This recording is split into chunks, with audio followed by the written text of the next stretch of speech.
ನಾಗಮಲೆ ಪಾದಯಾತ್ರೆ ಪುನರಾರಂಭಕ್ಕೆ ಸಿದ್ಧತೆ ಸಿಕ್ಕಿದೆ. ಕಠಿಣ ಗೈಡ್ಲೈನ್ಸ್ನೊಂದಿಗೆ ಭಕ್ತರಿಗೆ ಅವಕಾಶ ಮಾಡಿಕೊಡಲಾಗಿದೆ. ಎಸ್ಸಿ ಕುರಿತಂತೆ ಬ್ರೇಕಿಂಗ್ ಬರ್ತಾ ಇದೆ.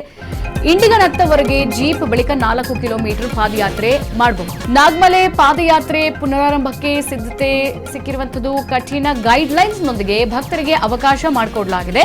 ನೋಡಿ, ಇಂಡಿಗನತ್ತವರೆಗೆ ಜೀಪ್ ಅಲ್ಲಿ ಹೋಗಿ ಬಳಿಕ ನೀವು 4 ಕಿಲೋಮೀಟರ್ ಪಾದಯಾತ್ರೆ ಮಾಡಬಹುದು. ಭಕ್ತರ ರಕ್ಷಣೆಗೆ ಅರಣ್ಯ ಸಿಬ್ಬಂದಿ ಹೊಸ ಗೈಡ್ ನಿಯೋಜನೆಯನ್ನ ಮಾಡಿದ್ದಾರೆ. ಇನ್ನು ಮಾರ್ಗದ ಪೊದೆ ತೆರವು ಕೂಡ ಮಾಡಲಾಗಿದೆ. ಜೊತೆಗೆ ಸುರಕ್ಷತೆಗೂ ಕೂಡ ಇಲ್ಲಿ ಒತ್ತನ್ನ ಕೊಡಲಾಗಿದೆ. ಚಿರತೆ ದಾಳಿಯ ಬಳಿಕ ಅರಣ್ಯ ಇಲಾಖೆ ಹೊಸ ಪ್ಲಾನ್ ಅನ್ನ ಮಾಡಿಕೊಂಡಿದೆ. ಮಲೆಮಹದೇಶ್ವರ ಬೆಟ್ಟಕ್ಕೆ ಹೋಗ್ತಾರಲ್ಲ ಭಕ್ತರಿಗೆ ಈಗ ಹೊಸ ಅಪ್ಡೇಟ್ ಸಿಕ್ಕಿದೆ. ಚಿರತೆ ದಾಳಿಯಿಂದ ಸ್ಥಗಿತಗೊಂಡಿದ್ದಂತಹ ನಾಗಮಲೆ ಪಾದಯಾತ್ರೆಯನ್ನ ಈಗ ಮತ್ತೆ ಆರಂಭಿಸೋಕೆ ಅರಣ್ಯ ಇಲಾಖೆ ಸಕಲ ಸಿದ್ಧತೆಯನ್ನ ಮಾಡಿಕೊಂಡಿದೆ. ಆದರೆ ಈ ಬಾರಿ ಕಠಿಣ ಮಾರ್ಗಸೂಚಿಗಳೊಂದಿಗೆ ಮಾತ್ರ ಭಕ್ತರಿಗೆ ಅವಕಾಶ ಕಲ್ಪಿಸಿರುವಂತದ್ದು. ಮಹದೇಶ್ವರ ಬೆಟ್ಟದಿಂದ ಇಂಡಿಗನತ್ತದವರೆಗೆ ಜೀಪ್ ವ್ಯವಸ್ಥೆಯನ್ನ ಮಾಡಲಾಗಿದೆ. ಅಲ್ಲಿಂದ ನೀವು ನಾಗಮಲೆವರೆಗಿನ 4 ಕಿಲೋಮೀಟರ್ ದೂರಕ್ಕೆ ಮಾತ್ರ ಪಾದಯಾತ್ರೆಗೆ ಅನುಮತಿ ನೀಡಲಾಗುತ್ತೆ.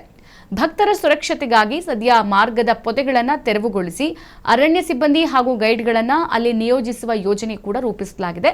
ಹುಲಿ ಚಿರತೆಗಳ ಆತಂಕದ ನಡುವೆಯೂ ಸುರಕ್ಷಿತವಾಗಿ ನಾಗಮಲೆ ದರ್ಶನಕ್ಕೆ ಅವಕಾಶ ಕಲ್ಪಿಸೋಕೆ ಅರಣ್ಯ ಇಲಾಖೆ ಸದ್ಯ ಅಂತಿಮ ಸಿದ್ಧತೆಯಲ್ಲಿ ತೊಡಗಿದೆ.